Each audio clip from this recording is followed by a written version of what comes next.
del país, el análisis social de los acontecimientos de Honduras y qué está pasando en la región centroamericana. Muchas veces la influencia de los vecinos, ahora la conectividad nos da mucha comunicación a diario y desplazamiento, puede estar generando influencias y podría provocar cambios a nivel de la nación. Momentos difíciles para nuestro país y la clase política. Hoy hemos invitado para ampliar sobre estos temas en este diálogo en Al Banquillo a la doctora Julieta Castellanos, ex rectora universitaria, una destacada socióloga nacional y bueno, en las últimas horas, con una misiva pública, no ha dejado contentos, no ha dejado satisfecho a un sector y otros que aplauden también al ir al análisis profundo de sus reflexiones, se encuentran que también erraron. ¿Ha estado tranquila, doctora, o ha recibido muchas comunicaciones a favor, en contra, por este que es un pensamiento que termina siendo particular, pero con una gran reflexión para el país? Buenas noches, qué gusto que esté con nosotros. Muy buenas noches, muchas gracias por la invitación. Es realmente una satisfacción poder estar en este programa para poder hablar del país, un país que todos queremos un futuro mejor. Y en realidad sí, estas reflexiones que plasmé en una carta, en un documento de 2 páginas, y que tiene como título El mundo mágico de los políticos. No me costó ubicar el título porque en realidad la conclusión a la que uno llega es que el mundo de los políticos, el espacio en que los políticos viven y se mueven y actúan, no es el mundo de la vida cotidiana de los ciudadanos.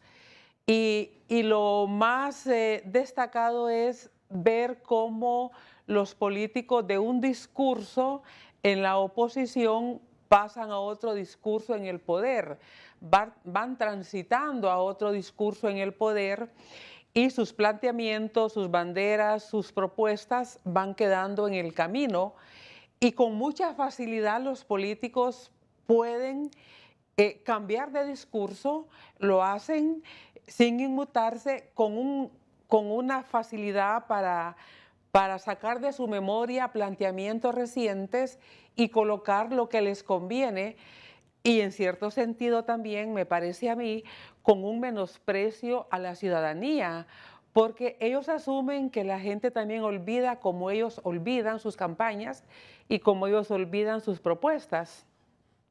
Y en este sentido creo que hace falta en el país estudios sobre cultura política, estudios sobre desempeño político y sobre ejercicio del poder. Y creo que ha sido tan claro en estos meses y en esta transición, sobre todo porque es un nuevo partido, una nueva ideología, y, y vemos la incoherencia y las inconsistencias y la facilidad con que asumen el día a día sin sentir ante la ciudadanía que están con unas nuevas propuestas que no fue lo que ofrecieron. Y estas reflexiones hacia los políticos por lo que comprometen y no cumplen, ¿dónde están calando más en las circunstancias actuales del país? ¿A nivel de lo rural o lo urbano? Porque estamos en una especie de dos mundos por todo lo que ha venido acontecimiento, todos los acontecimientos de los últimos 2 años en pandemia, doctora.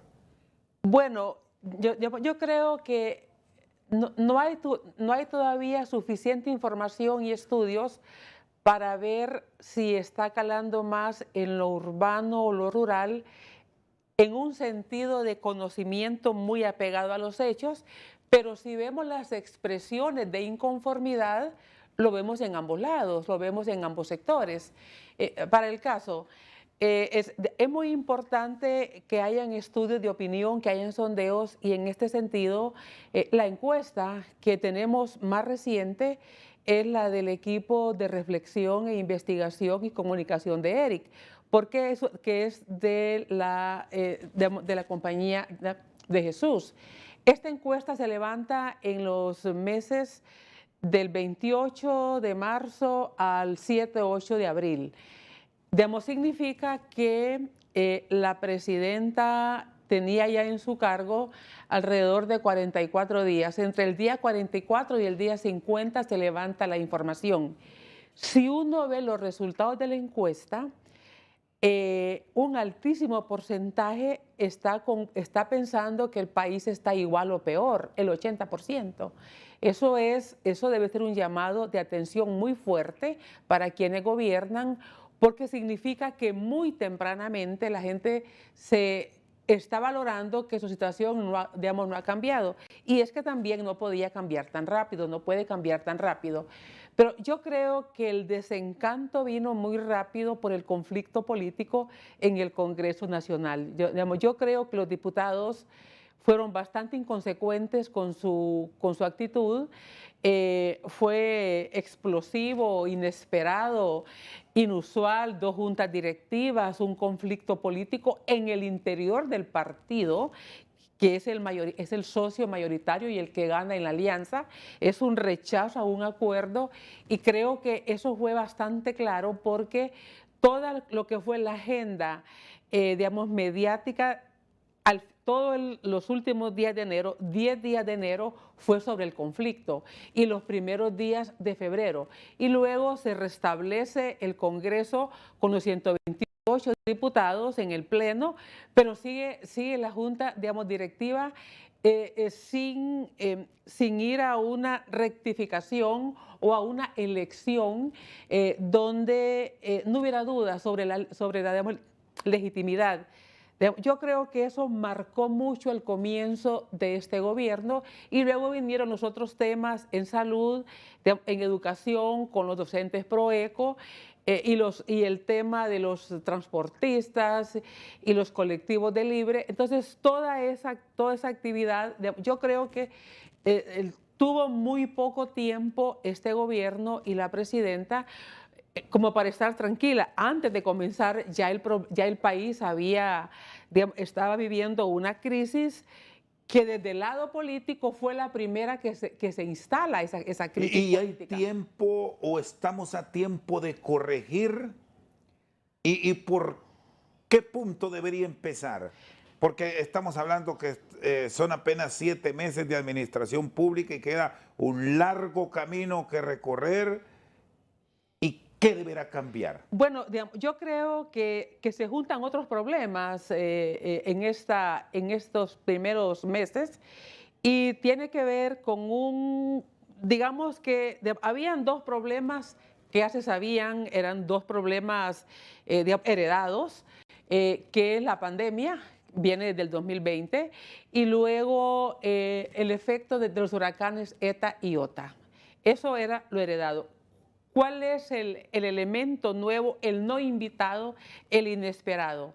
Es la invasión de Rusia a Ucrania, que sin lugar a dudas no se vio las primeras 3 semanas, el primer mes de la invasión, pero como ha sido ya tan larga, ya son 6 meses de guerra, y eso impactó mucho en los combustibles y vino a trastocar realmente una agenda probablemente del gobierno, donde ellos creían que el bono al combustible de 10 lempiras y luego el pago de no energía a los que consumen menos de 150 kilowatts, eso pasó casi inadvertido, porque fue tan, ese anuncio no tuvo el impacto probablemente que ellos esperaban. Se les desmontó muy rápido por el tema de los combustibles y la guerra. Entonces, en ese sentido, yo creo que se han sumado otros elementos que no ayudan a tener un concepto de gobernabilidad y de seguridad en el país. Y voy a mencionar uno que es muy importante, y es el tema de la salud pública.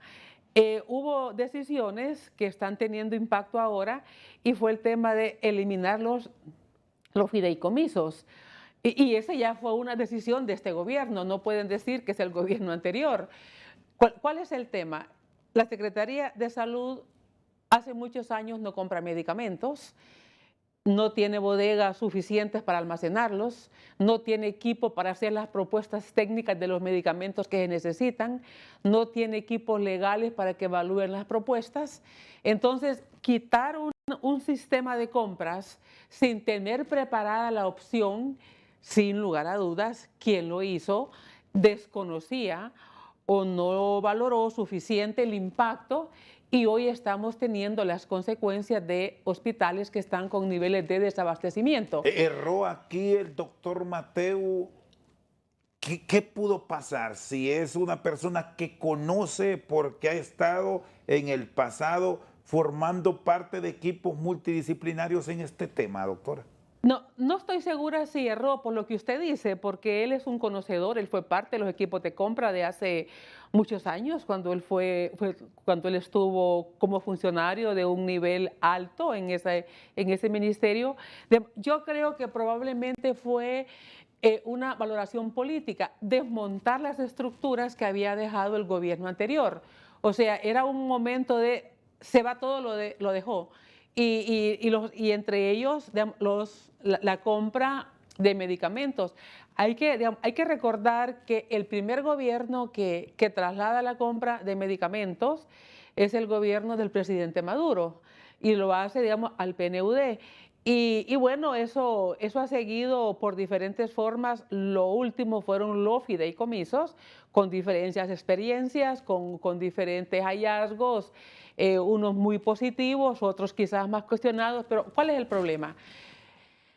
Lo que nosotros pudimos ver en el Hospital Escuela cuando estuvimos ahí, la Secretaría de Salud inclusive tiene problemas de almacenamiento de medicamentos, tiene problemas de traslado de medicamentos, porque como la red de corrupción son tan grandes, entonces se traslada el medicamento y en el camino se pierden los medicamentos o se perdían los medicamentos. El fideicomiso inclusive paga las bodegas para que estén esos medicamentos, y yo creo que a esta altura, con el incremento de las compras que tienen que hacerse por las pandemias, por las epidemias, yo dudo que tenga espacio suficiente la Secretaría de Salud en sus bodegas, porque nosotros en el Hospital Escuela, cuando comprábamos medicamentos, y quiero decirles que manteníamos a un 80% hasta un 90% las bodegas en cuanto a los medicamentos básicos, con la particularidad que el Hospital Escuela, como es el de referencia nacional, atiende patologías que no atienden otros hospitales, y por lo tanto son otros los medicamentos. Nosotros almacenábamos medicamentos en lo que fue la editorial universitaria, porque no hay espacios en los hospitales seguros, con las cadenas de frío en algunos casos, para que se conserven. Entonces, yo me imagino que el ministro que estuvo hace años en esa secretaría se va a encontrar otra secretaría que no es probablemente la que él conoce, y es probable que las decisiones fueran impulsadas por ese desfase de saber cómo estaba la Secretaría, y también por una valoración política de desmontar las estructuras para decir no queremos saber nada de lo que pasó antes y todo va a ser diferente. El costo ha sido ese. Muy bien, está con nosotros la exrectora universitaria Julieta Castellanos. Vamos a una pausa. Cuando regresemos, seguimos analizando este tema de las mafias en salud y por qué cuesta tanto desmontarlas. Y otro elemento, a esta altura de la administración, vale el argumento que muchos programas no han arrancado porque se heredó un país quebrado y una economía pues totalmente en rojo de la administración pasada. Ya regresamos. Tan grande como tus sueños. Atención, tú puedes ser el próximo millonario de la Lotería Nacional del PANI. Este 31 de agosto te trae 1.200.000 lempiras que pueden ser tuyos.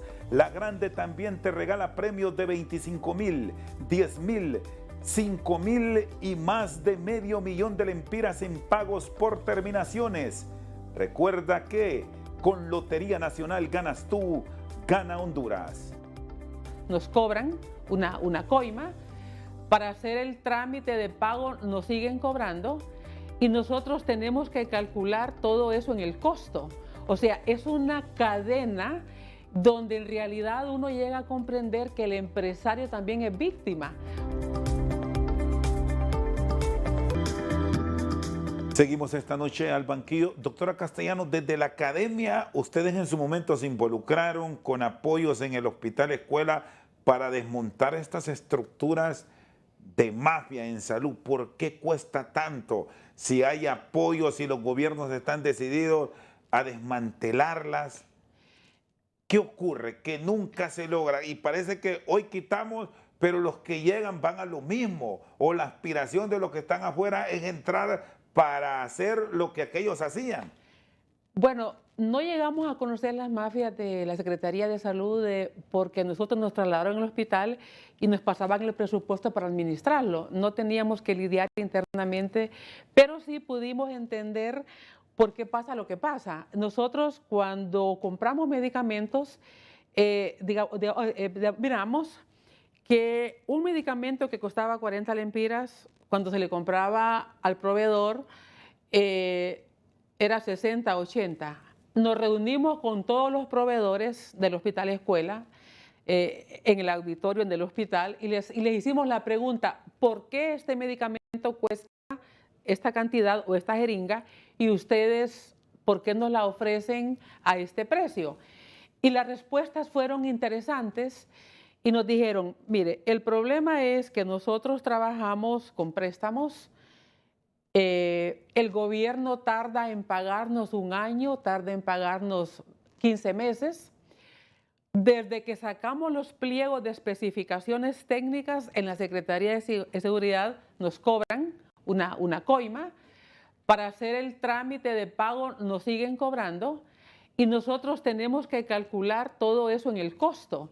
O sea, es una cadena donde en realidad uno llega a comprender que el empresario también es víctima, porque aquí solo se ve que el empresario es el culpable, pero adentro están los grupos que hacen eso. Nosotros con ellos llegamos a un acuerdo y les dijimos, nosotros vamos a licitar cuando tengamos ya el dinero en nuestras cuentas.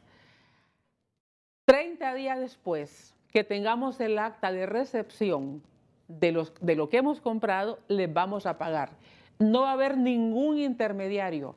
Y si algún empleado de este hospital les insinúa que van a tener que pagar una coima para cualquier trámite, lo denuncian, lo denuncian y eso no va a pasar. Y en efecto, nosotros tuvimos después muy buenos precios. Entonces, en ese sentido, nosotros no tuvimos problemas, pero sí conocimos un poco más cuando estábamos, digamos, en la Comisión de Salud. Y debo decirle que igual los gremios también interfieren mucho, porque los gremios tienen muchos privilegios, algunos de ellos los que son dirigentes, y esos privilegios ellos temen de perderlos. Entonces prefieren ponerse del lado de los corruptos porque saben que el corrupto se apañan mutuamente y ahí hay una relación de tolerancia, hay una relación muy elástica de ellos. Que les permiten no ir que no van a trabajar un día porque van a operar a la clínica privada, porque algunos inclusive llevaban a operar sus clientes de la privada al hospital público, no sabíamos si les cobraban o no. Entonces, poner orden en todo eso es enfrentar mafias desde los gremios hasta las mafias mayores. Y por eso es la dificultad que va a tener el doctor Matthews, porque él va a tener que lidiar con gente de su propio gremio, con los otros gremios, con las estructuras internas y probablemente con otros grupos externos. Es complejo y ojalá que lo haga bien. Yo le deseo éxito, no tengo por qué desearle a nadie, digamos lo contrario, pero requiere también de voluntad política de los grupos de arriba, de los poderes más altos que él, porque si él toma una decisión interna, pero luego a nivel del partido o a nivel del gobierno se dan otras presiones, ahí no va a poder hacer nada ya. Y este es un punto clave, porque cómo se debe manejar esa presión a nivel de las decisiones que se están tomando. Y aquí podemos involucrar otras dependencias del Estado, que ya me las enumeraba usted, que no es propia. Estamos hablando ahora del tema de salud, pero si ampliamos ese abanico, pasa lo mismo en educación. Totalmente. Pasa igual en Totalmente. seguridad. Y estas son herencias que, para no irnos tan atrás, vienen desde el 80. Bueno, digamos que el 80 es el parteaguas, porque ya es cuando los partidos se disputan. Antes de los 80 no sabíamos nosotros, por muchas razones, entre ellos. Yo contaba mucho a nivel de las estrellas. Sí, sí. Entonces, no, digamos, no había el acceso a la información que hay después. El hecho de que hayamos entrado a regímenes políticos democráticos electos, eso obviamente que va abriendo el abanico de oportunidades. Pero si no, mire el caso de Hondutel. Es una joya antigua, es una joya... no sé si de los abuelos o de los bisabuelos, pero que no funciona. Y yo creo que no va a funcionar. Y así hay otras más. Entonces, en ese sentido, cuando uno ve la institucionalidad, sí, está muy desplomada, pero la pregunta es, ¿se va a componer?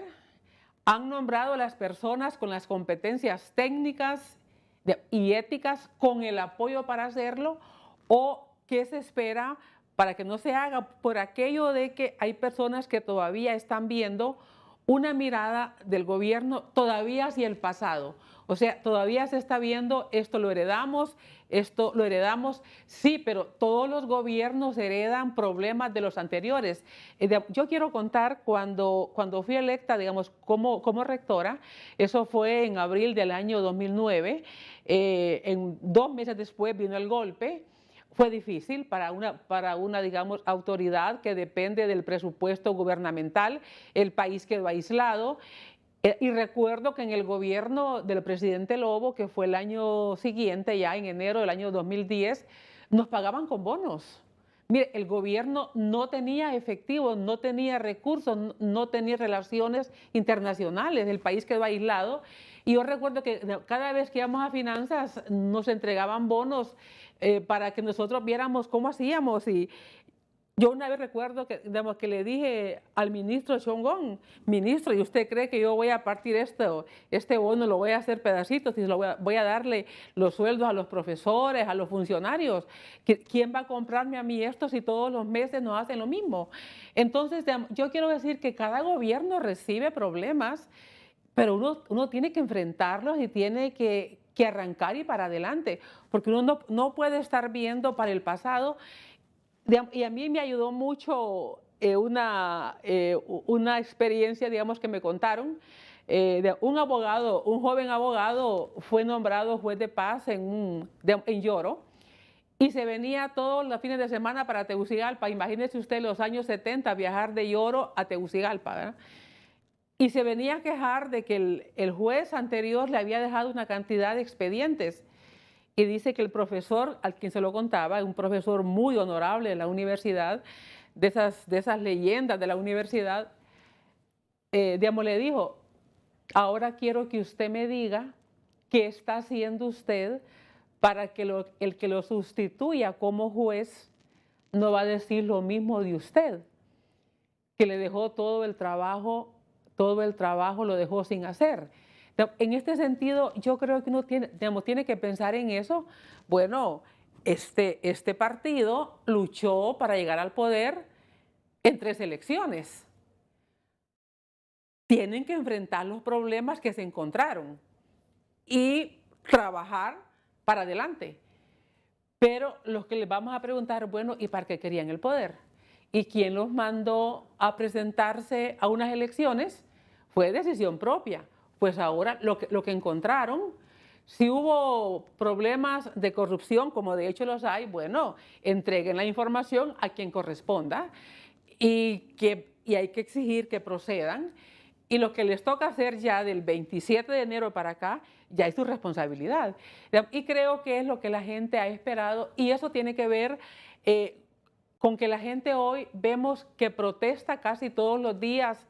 Hay alguna protesta en algún lado, que porque la carretera, que se cayó el puente, que el bache, que el costo de la canasta básica, que los productores, que las invasiones de tierra. Entonces, sí hay un sentido de que la gente quiere que se resuelvan los problemas y que se haga rápido. Vale que planteen que muchas de estas acciones son impulsadas por la oposición ahora que sigue manteniendo estructuras en puestos claves. No. ¿Cómo entender esto, doctora? Mire, yo creo que esa es la misma excusa que siempre oímos desde hace 50 años.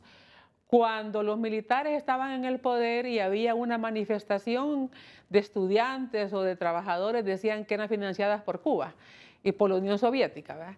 Después que eran financiadas por Nicaragua. Ahora ellos dicen que es el Partido Nacional. Yo creo que muy poca gente en el Partido Nacional tiene capacidad para levantarse, ¿verdad? No solo porque, como dice alguien por ahí, no se han dado cuenta, digamos, que perdieron, sino porque la gente del Partido Nacional quedó muy golpeada moralmente.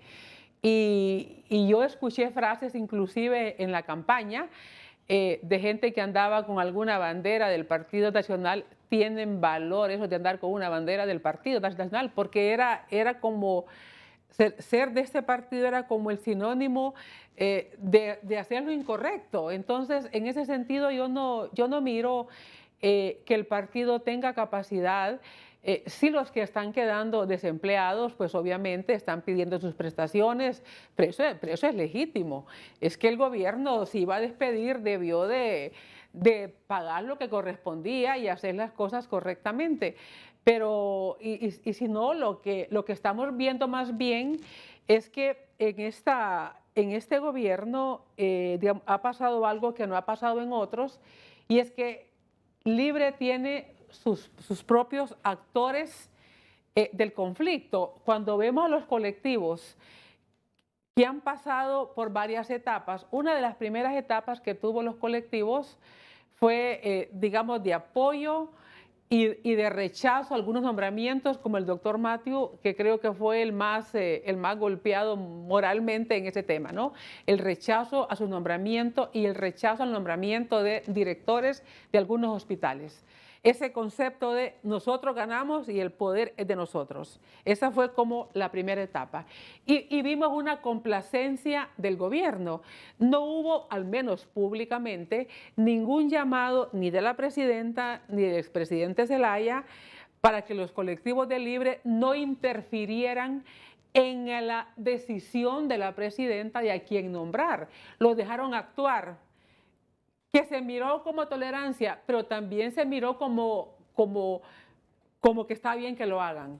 Y ustedes hagan la fuerza y ver hasta dónde llegan. Cuando vemos que los colectivos de Libre impiden que tenga gente acceso a la salud en las crucitas o en otros hospitales, uno dice, bueno, pero los colectivos entonces, ¿cuál es el poder? ¿Cuál es el límite del poder entre el partido, digamos la presidencia, que es el ejecutivo, y el ministro que se nombra? Porque los colectivos aparecían con mucho poder.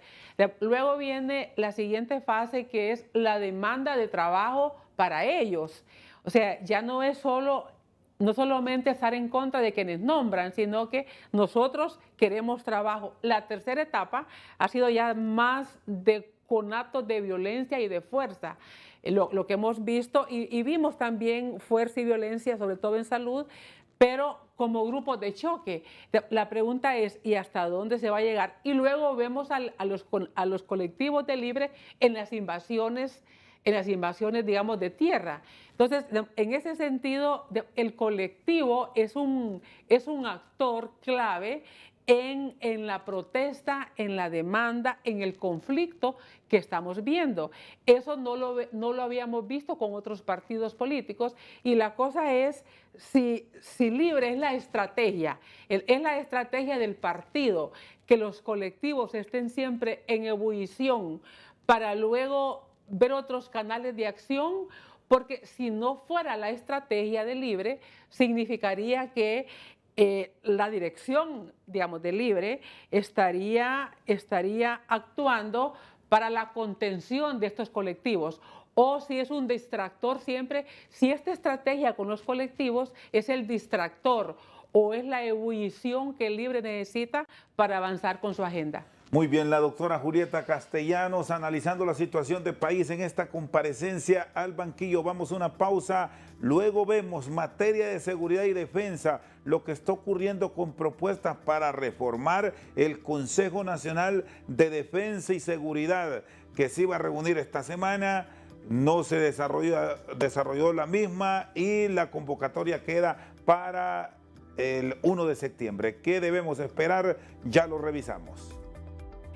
Cuando revisamos el gobierno nos damos cuenta que hay muchas prácticas que están muy arraigadas en ellos y que son las prácticas del bipartidismo, son las prácticas de una élite política que siente que que cuando tiene el poder el país le pertenece.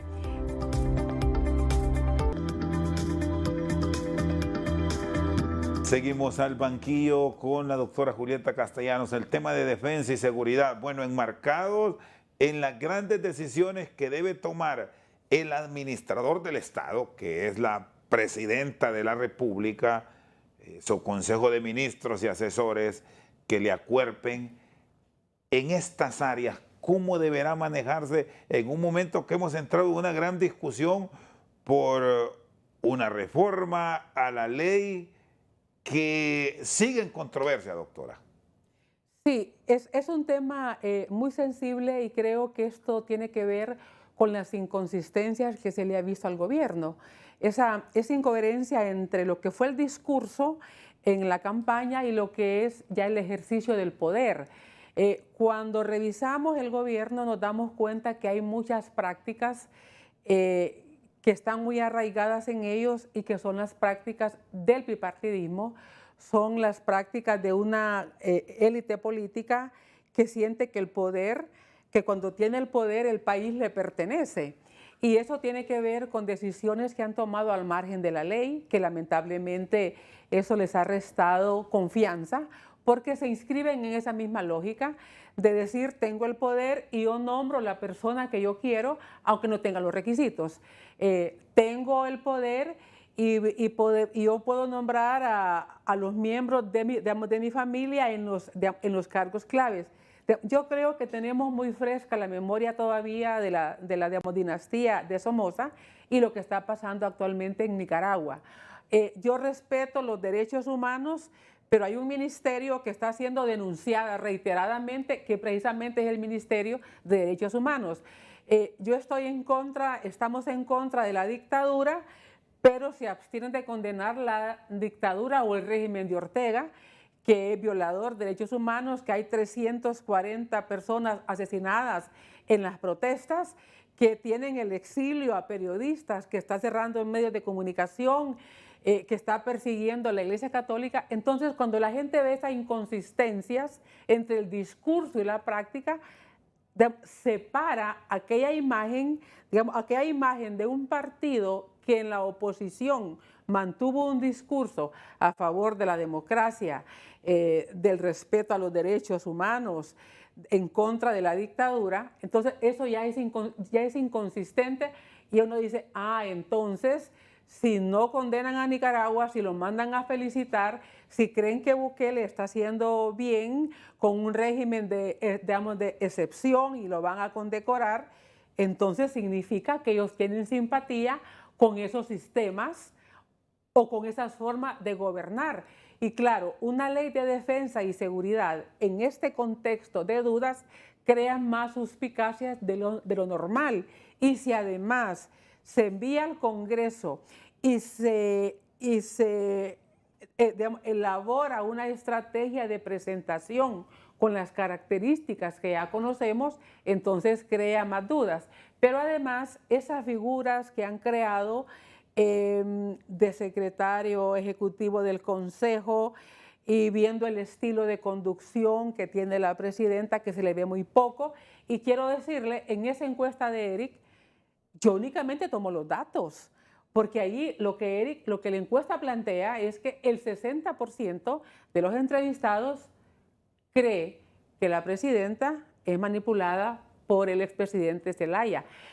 O sea, lo que yo hago es retomar un dato que debería de preocuparles porque estamos a 44 días que ella ha tomado posesión. Usted se imagina si pasan una encuesta ahora. Yo creo que, que en este caso el peor daño viene de adentro, el peor daño a la imagen y el peor daño al desgaste viene de adentro, y eso, si les interesa, deberían de revisarlo, porque si vemos que la Compañía de Jesús y que Eric específicamente siempre estuvo muy cerca de Libre, de sus causas.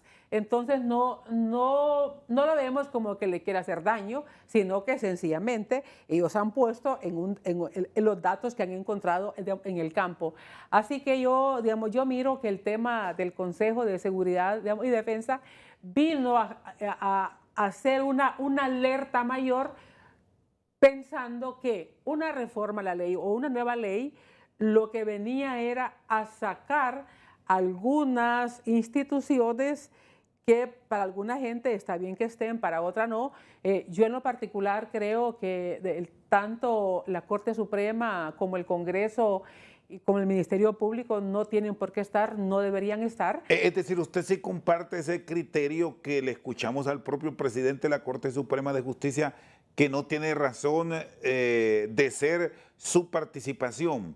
Es decir, debe haber una reforma concertada para quitar unas piezas y agregar otras. Yo creo que en un Consejo de Defensa y Seguridad, cuando hay un problema específico, se llama a la parte para escucharla. Ayer que hablábamos en otro programa, yo les comentaba que cuando se estaba delimitando, cuando estaba el juicio en la Haya sobre la frontera entre Honduras y El Salvador y las partes en conflicto, es un tema de defensa, es un tema de soberanía. Y ahí participaron historiadores, geógrafos, con sus estudios, fueron a Sevilla, a los archivos de Sevilla, para ver todas aquellas fronteras coloniales de las provincias de los estados centroamericanos, y en ese sentido se escucha a la parte que en el momento tiene algo que aportar. Una opinión que no es vinculante, pero que sin duda el Consejo de Defensa y Seguridad tiene que escuchar a los que entienden de los temas. Ahora con el tema de seguridad cibernética, es un tema que hoy entra en un Consejo de Seguridad y Defensa, y un ingeniero en sistemas no va a ser miembro de este consejo, pero el consejo estaría obligado a escuchar a estos profesionales que tienen que explicarse el tema de seguridad cibernética. ¿Lo derogaría usted, doctora, si tuviese que dar una recomendación, una asesoría, una sugerencia, como lo han planteado algunos sectores al escuchar la propuesta de cambio? Dicen que hay que derogarlo, o más apostaría por una propuesta que escuchamos de los liberales, que se va a presentar una opción de una nueva ley, como una especie de tercería que llamamos, como buenos componedores. Yo más bien quiero plantearle cómo está estructurada la propuesta del gobierno y por qué esa suspicacia. Porque como la familia presidencial parece que muy fresco el golpe todavía, ¿no? Y cree que si pone miembros de la familia en los cargos públicos no le va a pasar nada, van a estar protegidos. Esa es una deformación institucional. Y en este sentido, cuando vemos un Consejo de Seguridad y Defensa donde están los ministros y otros funcionarios que no tienen nada que ver, como el Procurador General de la República, ¿qué hace ahí el Procurador General de la República? Y cuando vemos que la presidenta puede nombrar con su libre albedrío quien sea el ministro y quien sea ese consejo, estos ministros ninguno va a decir que no, porque la presidenta los nombra y los puede destituir. Y ayer lo vimos en el programa, todos cuadrados, o sea, todos cuadrados con la jerga militar, ¿no? De que, cuando en un gobierno el funcionario dice ordene, usted espera que ese funcionario sea deliberativo. Cuando la respuesta es, usted es mi comandante y ordene, ¿cómo va a deliberar un Consejo Nacional de Seguridad y Defensa con ese criterio de subordinación? Y eso es lo que está en la duda. Yo escuchaba a un nicaragüense anteayer en un panel que le preguntaron cuáles son los signos del autoritarismo que ustedes empezaron a ver en Nicaragua. Y él respondió, yo tenía 17 años, creo que dijo, y en una concentración en la Plaza de la Revolución, era aquella enorme concentración y las consignas eran de alguien que estaba en la tribuna, decía, Dirección Nacional del Frente, y el público contestaba, ordene. El comandante Daniel Ortega, ordene. Cuando la gente se mueve en ese parámetro, donde recibir órdenes es normal, ahí hemos perdido la democracia. Porque entonces tenemos subordinados y súbditos. Y eso es lo que le ha pasado en Nicaragua. Cuando tenemos una conducción nacional donde cree que lo que manda son órdenes y que nadie puede tener opinión contraria, ahí se ha perdido ese concepto de democracia, donde es llegar a hacer los planteamientos. Un ministro con este estilo de conducción va a decir ordene, porque ese es el estilo. Cuando recordamos los primeros comunicados, no tengo en este momento, digamos, recuerdos últimos, pero la presidenta decía, doy la orden, ordeno. Entonces uno dice, bueno, pero esto, ahí es donde uno dice, ¿para dónde va? Y yo creo que para mí la respuesta que dio este nicaragüense en este panel, cuando le dice, ¿cuáles son los síntomas que ustedes vieron de principio que en Nicaragua venía este autoritarismo? Y él lo dice muy claramente, cuando ante toda respuesta de los comandantes era ordene, entonces la gente se vuelve súbdito, se vuelve subordinado, y eso es lo que hoy está sembrando esas dudas, viendo el estilo de conducción, viendo las inconsistencias entre la propuesta, entre la campaña y viendo el ejercicio del poder, que ya es otra cosa. Cuando vemos el deslizamiento de los discursos de diputados, de líderes, ahí decimos, ya esto ya es otro momento. Una cosa es la oposición y otra cosa es el gobierno. Muy bien, la doctora Julieta Castellanos con nosotros esta noche al banquillo. Hacemos una pausa, ya regresamos. Con la Lotería Chica puedes ganar más de 8 millones de lempiras todos los domingos. Con tan solo 16 lempiras ganas 1000 lempiras por billete y con el número de revés ganas 100 lempiras. Además, si aciertas a la serie te llevas 50,000 lempiras y 3 series con el número de revés. Una de 30,000 y 2 de 20,000 lempiras. Recuerda que con Lotería Nacional ganas tú, gana Honduras. Creo que ahí va a estar el tema del conflicto. Digamos, el conflicto no va a ser si son de mi partido o no, el conflicto va a ser cuántos van a ser los del Partido Libre.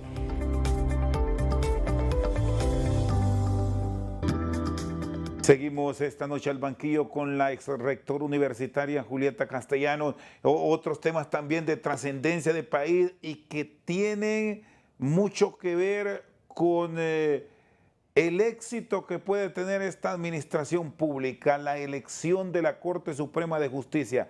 ¿Cómo está reaccionando la sociedad ante los cambios? Junta nominadora bajo otro concepto ahora de ser receptores y no proponentes.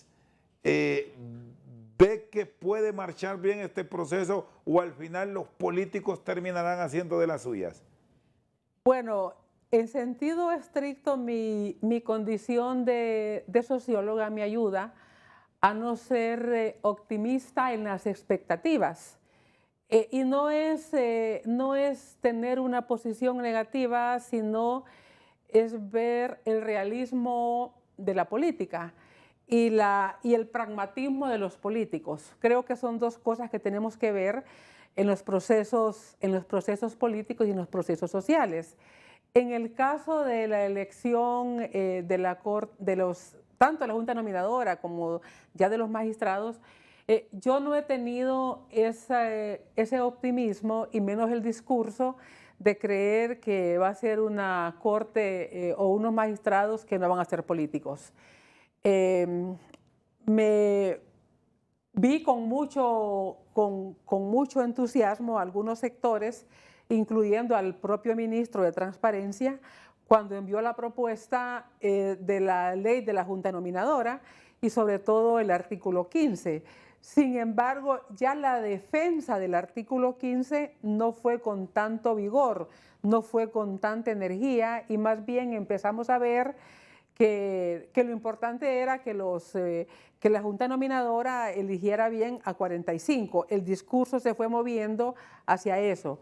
Luego, si nos vemos a ese realismo y ese pragmatismo, quien puso una alta dosis de realismo fue el secretario del Congreso, el hermano del presidente, Carlos Zelaya. Que muchos han dicho que es la realidad, que al final son derechos que les asisten como tal. Por eso le planteo que estos temas hay que verlo con el realismo y el pragmatismo de los políticos. En el periodo anterior, en el gobierno anterior, el presidente Zelaya siempre hablaba con el poder. Y el intermediario de esta interlocución era el presidente del Congreso, era el doctor Oliva. Es más, el doctor Oliva en más de una ocasión decía, aquí vienen todos a llorar a este hombro, ¿verdad? Y eso significaba todos, porque él era el que, por las propias limitaciones del presidente Juan Orlando, por su reelección que no fue aceptada, por los cuestionamientos y luego por los problemas familiares en que se vio involucrado y sus propios problemas que después vinieron, él no era el interlocutor frente a los otros grupos políticos. Frente a los otros grupos políticos, el interlocutor era el presidente del Congreso. Ese fue el poder que mantuvo Oliva. En este momento, el gran interlocutor es el presidente Zelaya. No es el presidente del Congreso, no es la presidenta de la República. Él es el que habla con todos los grupos políticos. Él es la voz del gobierno, del poder gubernamental frente a los otros grupos políticos y sin duda van a llegar a acuerdos. ¿Cuál es el conflicto aquí? Que Libre no acepta que su cuota parlamentaria es del 44%. Y si él aspira a tener 8 magistrados, porque quiere tener el control de la Corte, creo que ahí va a estar el tema del conflicto. Digamos, el conflicto no va a ser si son de mi partido o no, el conflicto va a ser cuántos van a ser los del Partido Libre. ¿Por qué querían reformar la ley de los requisitos de los magistrados? Porque Libre tenía candidatos que solo son abogados y eso les quitaba, que no sean notarios, los dejaba fuera de la competencia, incluyendo padres de diputados y de diputadas de Libre, que eran virtuales candidatos, pero ellos trataron de modificar esos requisitos para poder meter más gente del partido. Bueno, al final no se pudo. No se pudo, pero por eso le digo, hizo todo lo posible por tener las condiciones para que sus candidatos llegaran. No va a renunciar a que sean políticos. Si han estado fuera de ese pastel, han estado todos estos años, hoy que tienen la posibilidad no van a renunciar a que sea gente de su partido. Aquí el problema va a ser cuántos magistrados van a ser, digamos, los amigos, los militantes, miembros del Partido Libre, ¿cuántos? El tema va a ser la cuota. No, la discusión entre ellos no va a ser si es o no de mi partido, es la cuota. Doctora, cierro con usted sus conceptos. Tengo 2 minutos de todos estos cambios que se están impulsando, un proceso de llegada de una comisión internacional de lucha contra la corrupción a Honduras, que ya ha contestado el gobierno a través de su canciller a la ONU. ¿En qué puede cambiar el panorama del país y la percepción que se tiene hacia la actual administración en un flagelo que está afectando a todo el orbe, que es la lucha contra la corrupción? Yo creo que en la alianza que ganó las elecciones no hay una posición unánime sobre el combate a la corrupción. Lo vimos con el decreto de amnistía que aprobaron, cuando favoreció a personas que tenían causas desde el año 2008. Vimos al presidente Zelaya enviando cartas, o conocimos que el presidente Zelaya envió cartas a los jueces para presionar sobre estas causas y que quedaran en libertad. No hemos visto que hayan reformado leyes que debilitaban y que no dan al Ministerio Público toda la potestad, aún con la creación de UFERCO. Y en este sentido también es bien sintomático, porque la ley de UFERCO la reformaron, la ley del Ministerio Público, para fortalecer UFERCO, y eso hace 3 meses. Y no hemos conocido que el fiscal Luis Santos haya presentado en tres meses ni una sola causa por las que supuestamente él está ahora habilitado para hacerlo. Entonces, digamos, no vemos que haya una voluntad real en los 60 diputados que integran el grupo parlamentario que gobierna. Lo vemos más claro en los diputados del PCH, pero también creo que para algunos cayeron muy rápidamente en el tema con este decreto de amnistía. Y yo esperaría ver mejor cómo se desempeñan los actores políticos en este tema. No me hago de muchas expectativas por ese mismo realismo político y pragmatismo. Los políticos no van a aprobar algo que después los puede perseguir a ellos. Muy bien, le agradezco, doctora, por su tiempo. Feliz noche. Buenas noches, gracias. La exrectora universitaria y socióloga hondureña Julieta Castellanos, con nosotros esta noche al banquillo. Por su sintonía, muchas gracias.